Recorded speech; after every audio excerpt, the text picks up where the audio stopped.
थोड़ा सा value investor के लिए हम थोड़ा सा यहाँ पे बात करेंगे। सुबह से अगर आप देखें हम बात कर रहे हैं आईटी। जरा प्लीज एक बार रुपी का चार्ट लेके आइए। रुपी 76.92।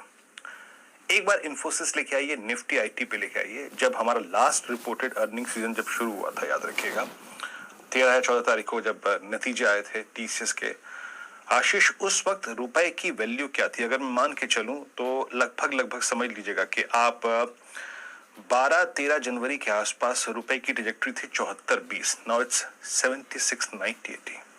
दैट्स ह्यूज 12 जनवरी के आसपास। तो देख लीजिए आप। अब आशीष जरा एक बार बताइएगा, थोड़ा वॉल पे आपको आशीष नंबर क्रंचिंग करके दिखाएंगे कि डैमेज कितना हुआ, डैमेज कंट्रोल कितना हुआ। एक बार जरा इसकी थोड़ी सी पैमाइश करने की कोशिश करते हैं। चलते हैं आशीष के पास वॉल पे, और रुपी की इस वीकनेस का अब ये स्पेस कितना एडवांटेज लेगा बात करेंगे। आशीष, ओवर टू यू।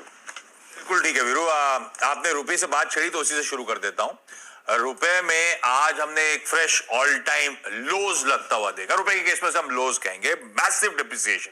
आज की ट्रेडिंग सेशन में हमने रुपए को 76.96 के लेवल्स पे जाता हुआ देखा। कहने के लिए कह लीजिए किसिंग डिस्टेंस दूर था, 77 के लेवल्स पे रुपया कामकाज करता हुआ। इस तरह का मैसिव डिटोरिएशन। वीरू कह रहे थे जब नतीजे आ रहे थे तब 74.5 के लेवल्स थे। एक back of the envelope rough calculation कहता है, अदर थिंग्स बीइंग कांस्टेंट, रुपए में अगर 1% का डिप्रिसिएशन आता है तो आईटी कंपनीज के मार्जिन में करीब 30 बेसिस पॉइंट्स का इंप्रूवमेंट देखने को मिलता है। तो ये रुपया जो कमजोर हो रहा है एक बड़ी टेलविंड है। इसलिए जरा एक कंपैरेटिव चार्ट आएगा, कैसे आईटी का आउट परफॉर्मेंस ऑफ लेट आप लोग आता हुआ देख रहे हैं। डॉक्टर साहब वो चार्ट को प्लीज लेकर आइएगा। इस महीने यानी कि मार्च के महीने में अब तक निफ्टी 5% गिरा, उसके सामने आईटी इंडेक्स जो है 1.25% की मजबूती। इस तरह का मैसिव आउट परफॉर्मेंस आईटी में देखने को मिला है। हाँ, 2022 में अब तक आईटी दबाव में ज्यादा नजर आएगा। वो क्यों नजर आ रहा है इसका भी रीजन समझिए। बीच में आपको याद होगा जनवरी फरवरी के महीने में नैस्डैक की बहुत तगड़ी पिटाई हो रही थी। और क्यों हो रही थी? तब कहा जा रहा था कि ग्रोथ स्टॉक्स की जगह वैल्यू स्टॉक्स पे बाजार फोकस कर रहा है। तो ग्लोबली सारे ग्रोथ स्टॉक्स वो सेंटिमेंट बिगड़ा, पिटना शुरू हुए थे।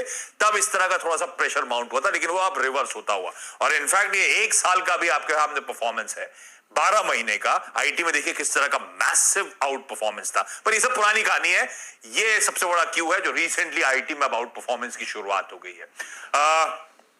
एक और चीज समझिएगा, नैस्कॉम ने अभी कुछ ही दिन पहले अपडेट दिया था, हमने बहुत डिटेल में चर्चा करी थी।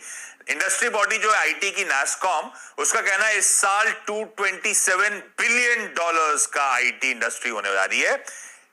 इस $227 बिलियन मतलब हुआ इस साल 15.5% की ग्रोथ।